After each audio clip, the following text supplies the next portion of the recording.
большая грязная речка.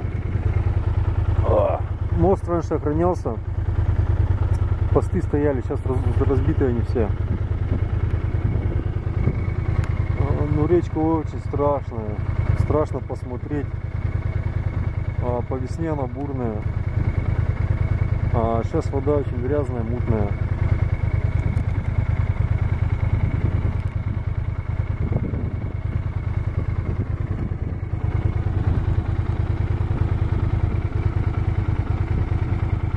Вот стою на мосту.